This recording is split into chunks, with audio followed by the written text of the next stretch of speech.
Good morning, good morning, good morning. Thank you for tuning in live. We're now live from our podcast, Downtown Homestead. We wanted to say good morning to you and welcome. Welcome to another episode of Talk Visual 305.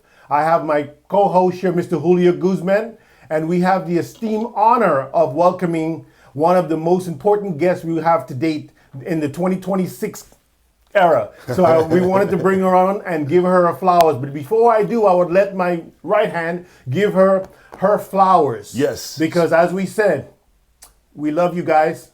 We appreciate you. Did you miss us? Welcome to 2026. Mr. Julio, what you got? Special guest in the building, extremely important to this area. For those of you that may have at one point in your life been interested in aviation, maybe becoming a pilot or anything to do with planes, this person is the president of the Homestead Executive Jet Center. They work out of the Homestead General Airport, for those of you that's over on 217th Avenue. Very, very strategic location, important to the city of Homestead. She has trained numerous people become pilots, specifically women. There's a highlight for women because you don't always see women. It's a male-dominated industry, and she's making her mark. So please help me give a warm welcome to Mrs. Yogini Modi. Thank you. Thank you very much for inviting me to this podcast, and I am ready. That's it. So welcome on board. We wanted to bring you on board and said to you, thank you for doing the things you are doing in our community. We truly appreciate you. It's not so often you get to see a female pilot. I haven't. I don't know many of them, and you are one of them, and one of many, I would assume, and also one that's right in our backyard that we didn't know, I didn't know was there. However, now I know, but we wanted to give you your flowers to say thank you. We appreciate the things you are doing in our community. So we wanted to give you your flowers and say we welcome you to our podcast. So tell us a little about yourself. So, I'm Yogini Modi. I'm from India. After my serving in the Indian Army, retired as major, and in secondary career, I wanted to be a pilot. And I decided to learn from the place where aviation was born, and that's how I ended up in Miami. I studied the various countries where I can go for training, and USA was the best, offering the best infrastructure, many options. So I thought that is the place I want to go and explore what is aviation, how did it grow so much, and how can I do best out of this? Mm-hmm. And that's brought me to Miami. And while I was in Miami doing my training, and I had landed at Homestead Airport too. Yeah. And the Homestead was beautiful countryside airport. Yeah. And that's what brought me. Awesome. So, I mean, aviation, obviously knowing how to fly, most people have a great fear of it. You hear persons talk about the aviation field. What was your thoughts? I mean, your thought was, hey, after coming out of the Army, you figured that I wanted to fly. That's something I was, I think I can do. And the challenges you may have faced in that process, was there any of those that may have come about knowing that, a male-dominant space, and you figured, well, I am here, I'm going to crack that code. So, male-dominant aspect didn't bother me because I was in Army. I was from the first 8th batch of the India. Okay. So that was not my Waterloo, but my main hurdle was aviation is expensive in the beginning, it seems. Mm-hmm. So once you have figured out how you want to go, and if you have decided to grow in aviation, you will grow today or 10 years later. Okay. Right. That is my case, and every other pilot I meet, they wanted to be a pilot. For some time, they took a detour, collected the money, and they all came back. Okay. So aviation is a passion. Yeah. So don't if you have thought you want to be a pilot, you would be a pilot one day. Right. Okay. You have to stick to it. Right. So let me ask you, Yogini, if somebody is interested in becoming an aviation pilot, is it a long career, like a 4-year university degree? Do you have to spend many hours? Because if somebody wants to be a doctor, they got to do a residency, and it seems like it's a long process. Is that the same with people interested in becoming pilots? So, yes and no. There are degree courses along with your flight training you can do, but become a pilot, to be an airline pilot, it is a vocational course. Vocational course, okay. So you have to, minimum requirement is for becoming a pilot. Yeah. Is you have to be able to read, write and understand English. Okay, For commercial pilot, the age is 18 years. okay, You have to have your pilot certificate and experience required.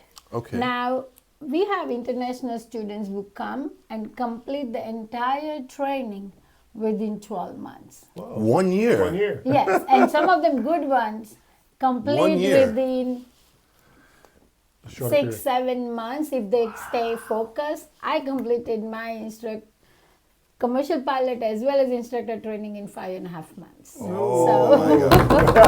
5.5 months. Holy moly, that's amazing. So Yes. the other question I wanted to ask, Yogini, is in your career when you were starting, were you thinking, oh, I've got a passion for planes, I want to become a pilot, and then, you know, be a commercial pilot for commercial aviation and just establish a career, but you pivoted and you created a pilot school. Right. So you're helping many other people become pilots. So I wanted to understand your thought process and how you pivoted to become a training school.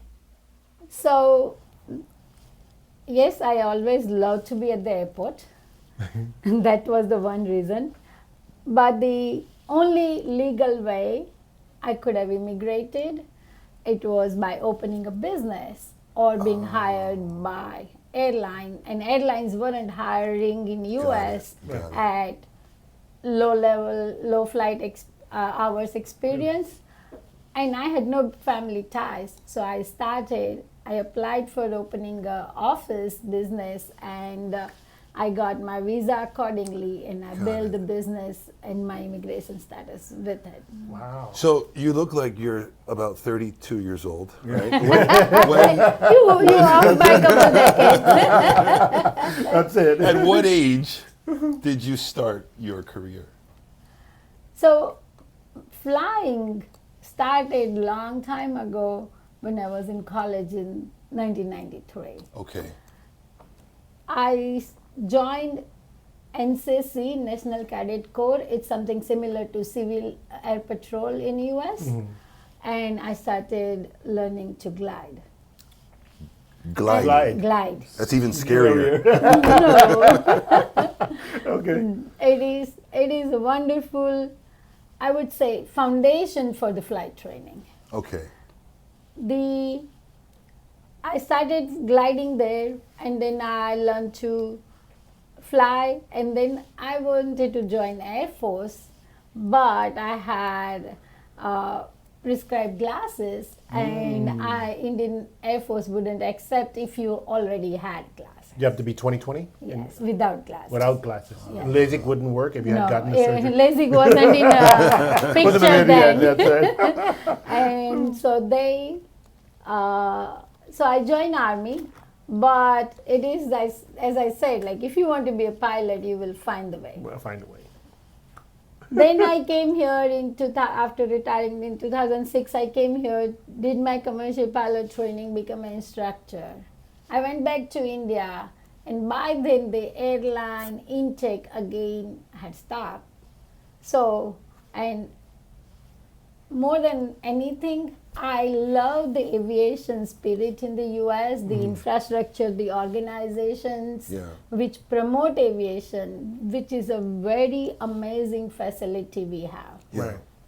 Whatever we say about even the controlling authority, FAA, everybody complains that it is too slow, but people, those who have not experienced in other countries, They to don't know appreciate. what ultimate heaven for the aviation US is. So some of your flight students that comes, they train, they become commercial, they become regular pilots, and then become commercial pilots. Do they go back to their respective countries and work for other airlines or open up their own schools, or they stay with you and grow from there too, or stay here and? So most of them go back Okay. and they join Indian Airlines. There are 4 major airlines in India, and there are a couple small airlines also making their way, and they have a great demand of pilots. Wow. And So so you they have a will great join. system. Yes, we do have a great system, and we only take. That was We gonna be make my sure that any student who wants to come to our school, they're bona fide aviation student. They come here, do the training, and then they go back. So it becomes accredited in some way, right? I would assume in your program they get their commercial license. They have the instructor that comes. Some of the pros is that when you get them to come over, they stay here for 6 months to a year, and once they leave, they obviously have the pilot license of sorts. So they all will have commercial pilot license, Wow. single engine, multi-engine, instrument rating. Wow. And they do pump good money in the Homestead economy. Of course, that's an amazing thing, because to come from India or anywhere in the world and the country, you can simply become a pilot and go either own your own program or simply work at an airline and grow from there. Yes. And through your program, that certificate gives them the ability to, based on how far they want to go, right? Because I think you could say they can stop at their own commercial license, or they can become a general commercial. I guess the big airlines. Eventually, they all will do airline transport pilot license, and we have students from all over, from Colombia, Peru, Chile, Argentina, global. Ecuador. Okay. Wow. So their flight hours, how does that happen? I mean, you have the instructors that come in and provide them certain amount of flight hours that they Yes. need in order to get to that stage, and that 6 months to a year provides that. Yes. So FAA has a prescribed syllabus, and we are FAA approved Part 141 school, and our specialty is quality of the training, Right. and interpersonal relation amongst the student, pilot, instructors, staff, and us. It is like a one big family, Right. and we make sure that our instructors are trained by us, and if in extraordinary case, if we had to absorb an instructor who was trained at other school, we have a standardization training, and our instructors, once they work with us, they know that how we have treated them throughout their training. Right. I want them to continue to treat their student in the same manner. professional and homely manner, so that way everybody is happy and performs well. Perfect. Well, Yogini wears various hats, right? One of the things I want to highlight is she was one of the first women to break the record of the longest flight at a very young age. She broke the record as one of the longest flights on a microplane? Microlight, it's kind of light spot over Right. here. Okay. Okay. And they were new then in India. Right. She's also super active in the community, where she also created the event called Let's Fly Now, Right. which is a huge flight event to track how the distance that people fly, right? And I don't know if you know that every time Homestead Air Reserve Base does the air show, right. it draws a huge crowd. At least 100,000. Huge crowd. Yogini is part of kind of participating in that, but I think with what she's got going on, there could be an event just as big as that over at the Homestead General Aviation Airport. Wow. Not only did she do those things, she also went to Harvard. Harvard. I mean, there's so many cool things about this woman. That's It's like we could talk for hours. But Yogini, how has the infrastructure of the facility at Homestead General Aviation Airport helped or kind of created obstacles for you, and how can we help bring some advocacy to that area? So Homestead Airport, it is very well equipped airport and thoughtfully designed. It has 2 perpendicular runways. So no matter which direction wind is from, you still can use one of the runway. We also have a grass runway. We also have, in addition to our flight school and FBO, we have gliding and skydiving. Yeah. And we have a Skydiving. national Everglade Park services. Their firefighting department is also located at Homestead. There is a lot of aviation happens out of Homestead, is like South Florida Water Management. They enhance their base to, they land here and they can enhance their range and carry out their research. There is a lot goes on from the Homestead Airport, and I am blessed to be at Homestead, and every facility needs to grow. Right. And we are contributing by building 13,700 square feet hangar and adding a 55,000 square feet ramp in the airport. At the same time, so I have prepared these to provide more jet traffic Right. to Homestead. So I did want to, excuse me, Demetrius, I did want to ask, because a lot of times in Homestead, we have always felt like we're the stepchild of Miami-Dade County. And obviously you're a stakeholder there at the moment, right? Right. So you don't have to completely elaborate. But I know, or I feel, that Homestead gets crumbs because it's operated by Miami-Dade County. So I would say that what we need to do is we need to plan for the future.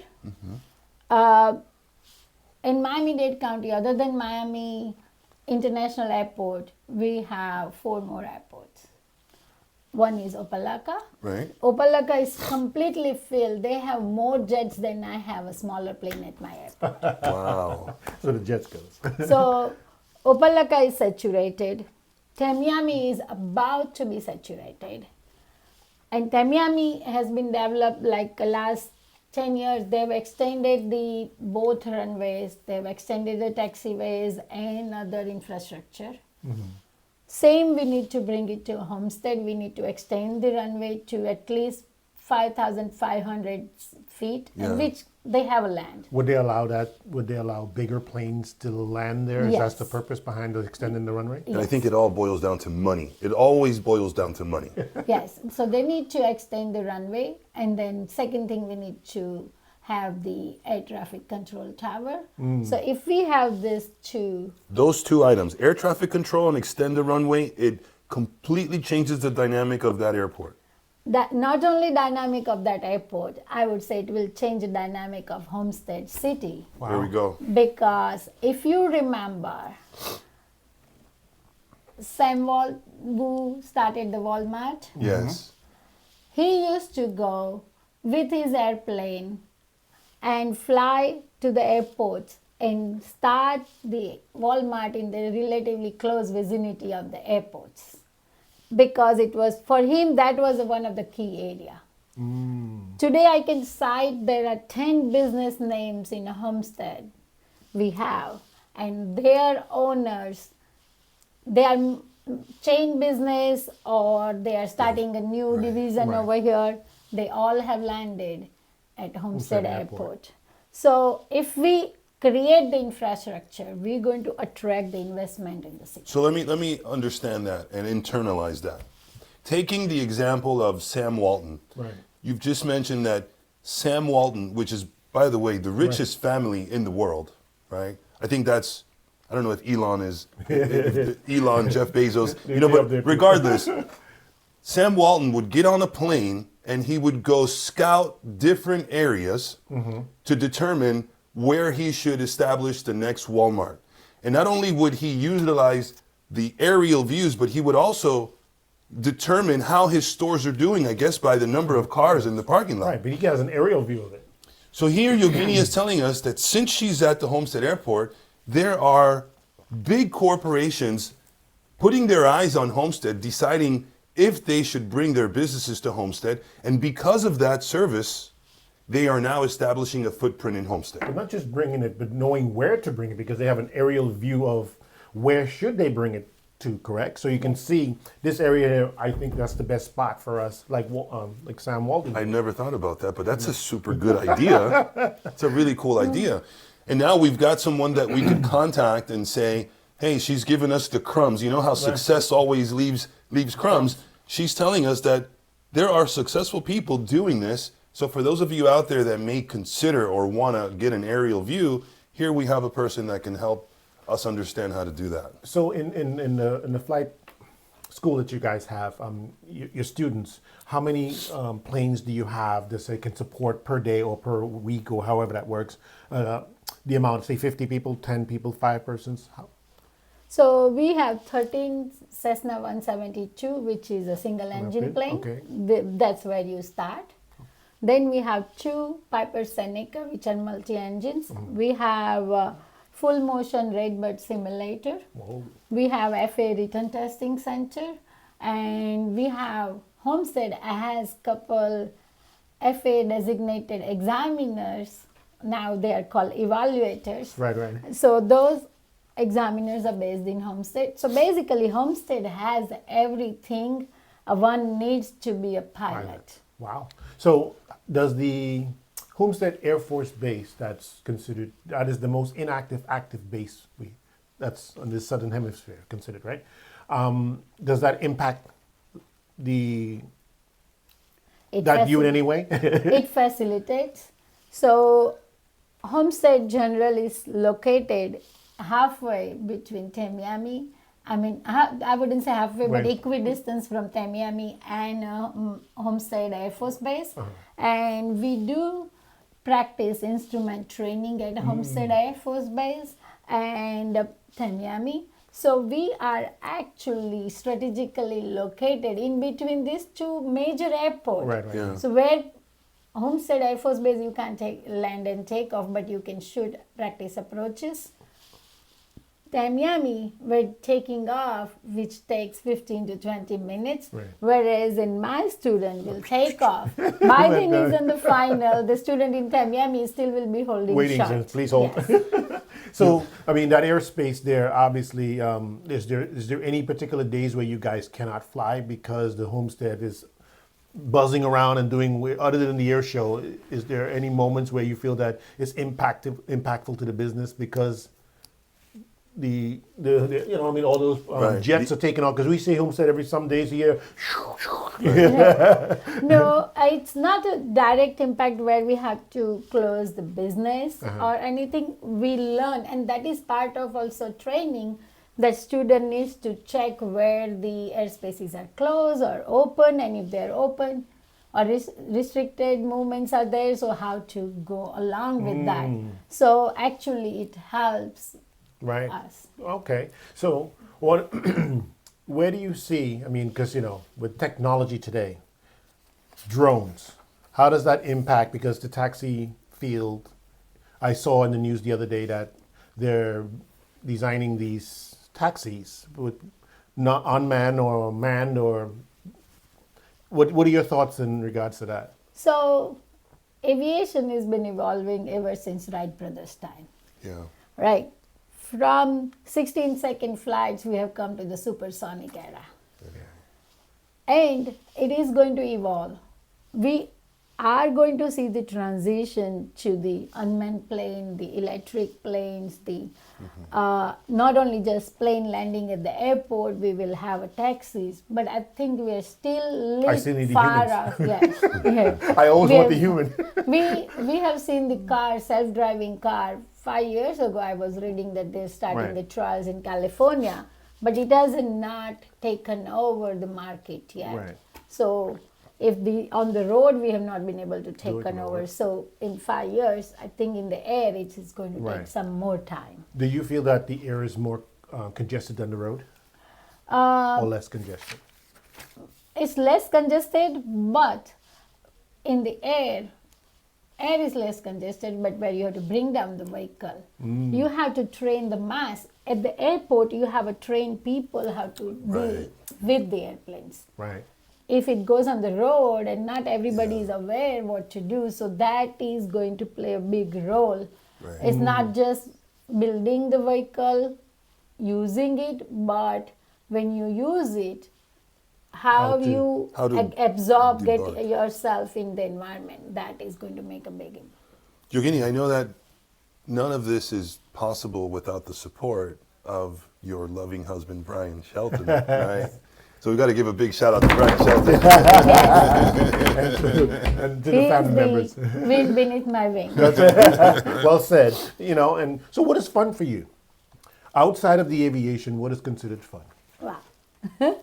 Lot of stuff, but it then, so we drive, if we take a road trip, and we will be like, okay, we're going away from the work, everything. And then we will be in a Lakeland or Tampa, and we will be finding the airport or a restaurant at the airport to eat. Right. So I noticed in the flight school, there's a lot of schools around. Have you, or do you feel that we can reach out to them to kind of draw them to becoming more aware of the flight school? Because there's a lot of schools. yes. Locally, So local schools. what I'm bringing is local schools. We go to local schools and we go and canvass the aviation. There are part of that. This is Let's Fly Now event we are planning on January 31st. January We 31st.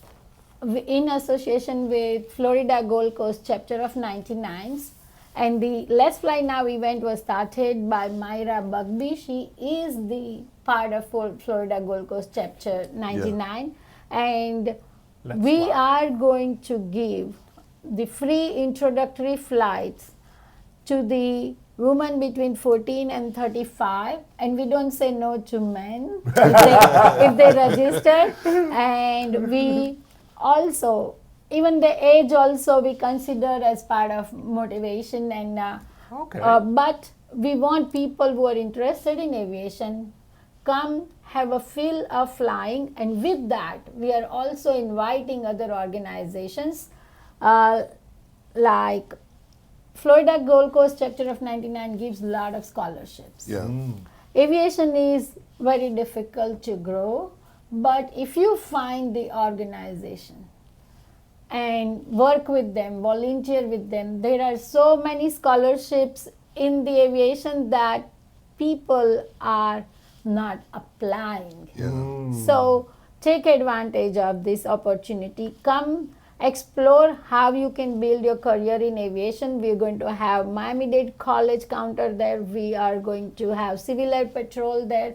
We will have representatives from NOAA, which is a weather, and NATCA, which is a ATC organization, and other volunteer organization like OBAP and LPA. OBAP is a Black Pilot Association, and then LPA is Latino Pilot Association. Okay. So all these organizations are going to be there to guide, to help you, to, if you join, and to mentor you. Even you don't have to join, you just go talk to them, they will guide you. Knowledge. Let's say there's a young person, 17, 18 years old. Should I be a nurse? Should I be an electrician, AC mechanic, or a pilot? You said earlier in the podcast that it's expensive, but when compared to those other vocations, is it relatively the same amount to get the education, or it's much higher in terms of financial investment? It's a small investment, but it's a big, great outcome. Yeah. So right now, let's say if somebody starts the course, present market expenditure would be roughly around $50,000. Right. It sounds $50,000 too much to take it out in a 1 year, Yeah. but you don't have to take it out all together. You could be smart, you could be creative about training, and you do your written test first, then you do your flight test, flying experience and a flight test, and you have a good mentor who guides you, you can save a lot of money. You start working at the aviation businesses, so which gives you everyday learning. You join the organizations like International Women Pilots Association, 99 Women in Aviation gives a big amount of scholarships. Then you have AOPA, Aircraft Owners and Pilots Association, EAA, Experimental Aviation Association. All these organizations give a lot of scholarship. Civil Air Patrol gives up to private pilot scholarship. Wow. See, these are all good inside information. I mean, we're on a different note. We're having a seafood festival, and we usually have booths, where persons can come and bring their information for their companies and kind of tell. We have usually about 30,000 people that come through the weekend for the seafood festival that's happening in March. And we would definitely love to have you guys, if you have someone out there, can come and have like a table set up or a booth set up and kind of discuss this type of stuff, if that's possible, if that's something you guys care to do, because there's a lot of families, family friendly out there for our organization. Well, I think, Yogini, thank you so much for the time that you've given us today. We've learned a lot more than we had before in terms of aviation. We understand what it takes to become a pilot. We understand that it's right here in our backyard. We understand that you've been amazing throughout your career to become the person that you've become, because everybody sees you as this successful person, but they don't understand what you had to go through to get there. Right. So, especially too, it's international. I mean, there's persons anywhere in the world, and we have audience all over the world, and simply you can become a pilot, and you don't have to also, if you can't get it done in your backyard, maybe you can expand beyond your borders to try to get so I would assume they can reach you. We will probably have your link, we will have your link set up on our podcast channel, so that you, for anyone that's interested, can go on and kind of, how do I contact you to help? And it's, for those that are watching now, it's Homestead Executive Jet Center. They have a website, hegc.miami. Yes. .miami. So right here in Homestead Executive Jet Center, the pilot training school, people from anywhere in the world can come and get their aviation pilot certificate right here with Yogini Modi. Yogini, thank you so much. Any closing remarks? Thank you. There would be hurdles in the aviation. There would be time where you feel like nothing is working out. But I would tell, which I tell to my student, just fly the plane. No matter what emergencies come, what circumstances come, fly the plane, stick to your goal, and you will get what you want. Awesome. Thank you so much. Don't forget to like and subscribe. Yogini Modi! Thank you.